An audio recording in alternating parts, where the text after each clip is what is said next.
Welcome to Groups This Week. As a church, we exist to help all people become fully devoted followers of Jesus. We believe doing life together is a crucial part of that journey. During this time, we're going to unpack and dig deeper into the sermon we heard this past week. Let's dive in as we continue to grow in our faith, knowledge, and love of Jesus together. All right, well, hey, and welcome community groups. This past Sunday, Sonia, you finished us in the Psalms of Ascent with Psalm 134. Mm-hmm. We have ascended the Psalms of Ascent. We're here. Now, Sonia, as we just take a look at Psalm 134, there's a lot about blessing the Lord here. Yeah. What does it mean to bless the Lord? I feel like that's a phrase we can just kind of hear, but what does it actually mean? Yeah. Well, I think, so for one thing, as we review the psalm, we see this word 3 times in 3 verses. So each verse contains bless. Actually, what I found fascinating as I was studying this, and we talked about it on Sunday, was that in the Hebrew root word, the origin literally meant to kneel. So it's this posture to kneel down, to posture ourselves. And I think that invites us into a greater picture of maybe what you think blessing is. In the sense of, we can use that word in different forms, like God bless you, which we talked about, or I hope you're blessed, have a blessed day. But it actually has this really deep meaning. It's not superficial. It's this call that God has initiated, this process that he initiated for us when he shares of himself with us. And we see in verse 3, it talks about, and I'm going to go backwards here, but that kind of helps us frame the blessing. But it talks about the Lord blessing us. And this blessing, it goes from the first 2 verses of we as people blessing God. And then that last verse talks about God blessing us. But what we find out is that God's been blessing us the whole time. Yeah. He actually kneels down.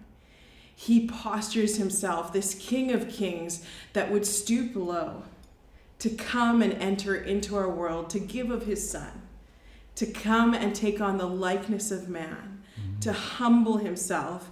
And not because he had to, but because we needed it in order to follow him. In order to be made right with him. And so it's this posture of blessing is really beyond just verbal. It's this holistic posture that we're invited to with our whole beings, not just our minds, our hearts, but also with our physical bodies.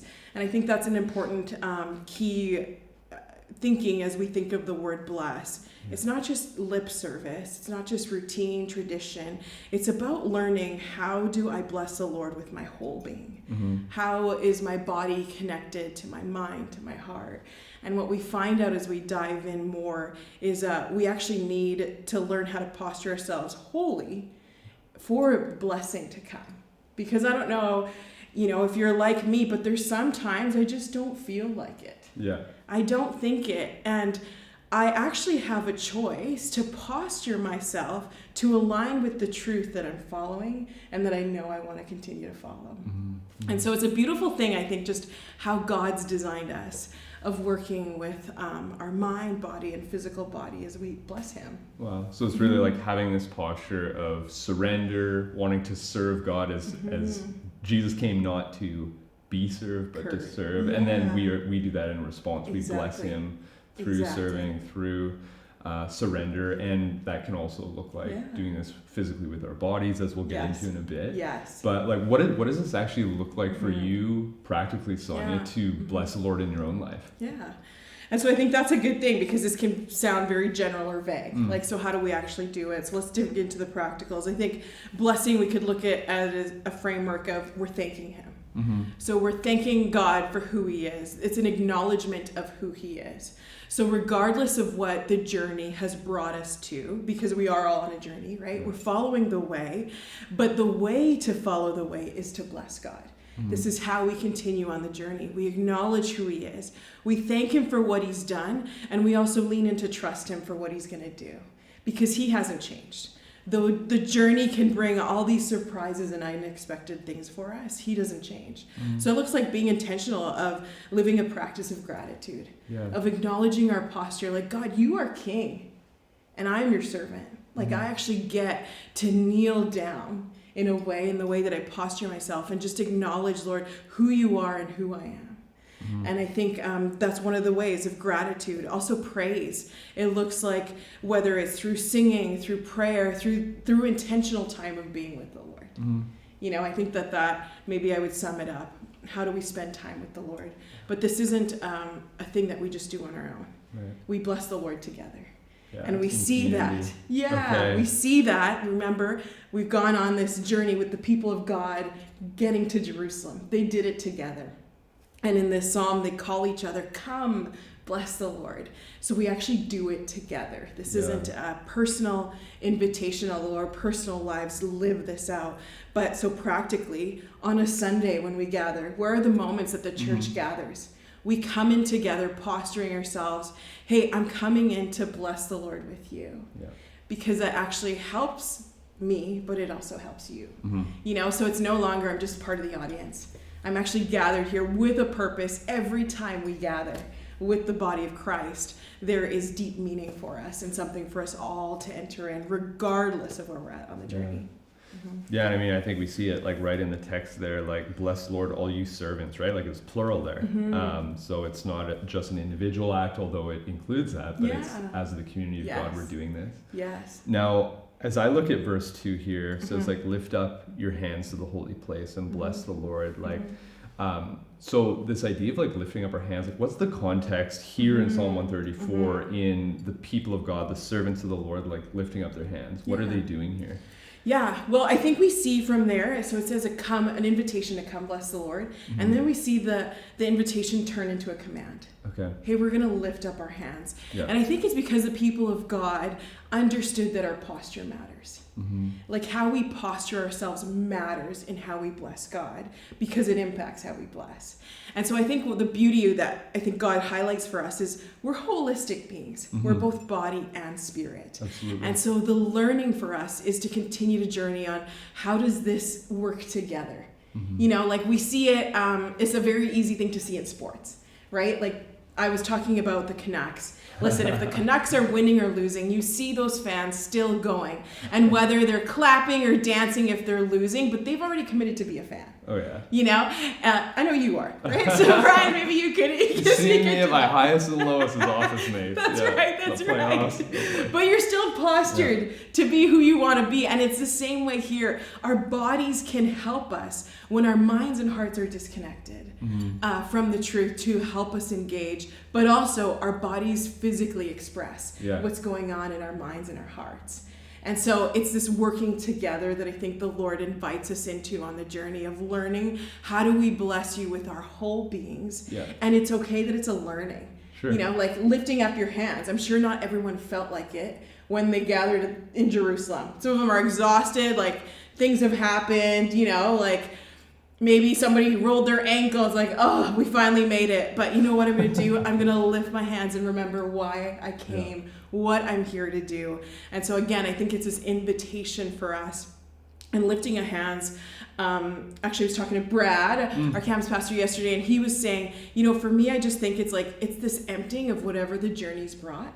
And I have to empty it in a sense of like, I open up my hands, I empty it so that I can receive. You know, and that's one way to look at it. But ultimately, it's also like this. I'm giving my hands as loyalty, as dependence, and also signifying, Lord, you are king. Yeah. You know, you are higher than any of us. And we want to continue to bless you, to trust you. And so I think there's a lot of beauty there to dive in. And I think that makes for a good conversation for us this week in our groups of how are we holistic beings? Like, and is it okay that it's awkward? I'm going to say, yeah, it is. You don't naturally always want to lift your hands, but it's this posture we can learn, you know? So a Vancouver Canuck fan wasn't born out of the womb cheering for the Canucks. They learned how to express themselves in cheering for this. And so, again, we're allowed to learn on the journey, and this is part of that we're invited into. Okay. So, I mean, like, one thing you said there is, like, that the psalm actually, like, it's seen as like a command, lift up your hands to the holy place. So like, what are the implications then for us? Like, you know, I'm just imagining some who are maybe more contemplative, more just like, I want to sit and like reflect on, you know, in a worship setting, the words or the lyrics, like, like, are we to lift up our hands even when we don't feel it, like you're talking about? Like, what does this mean? Like, is it perfectly okay to just hands at our sides and contemplate, or speak to that? I think the posture matters. Okay. So the posture of our heart, the posture of our mind, the posture of where we're going on the journey matters. And so I would say this is descriptive, not prescriptive. But I will say that this isn't reserved for a culture, for a church, for a personality. Actually, if you're human, you're an embodied person, body and spirit. And so it's a growing thing for us to use our bodies. And here's why I say, because we bless the Lord together. Yeah. And so you actually posturing yourself like that actually helps the person next to you. It's not just about me. It's not just about you. But when I see people like blessing the Lord, that stirs my faith to continue to bless. And so sometimes physical expressions can be helpful. Now I will just say that for some, physical mobility could be a challenge. So your blessing is no less. Yeah. It's the posture that matters. Am I stepping up to learn how to bless God holistically, both body and spirit? Wow.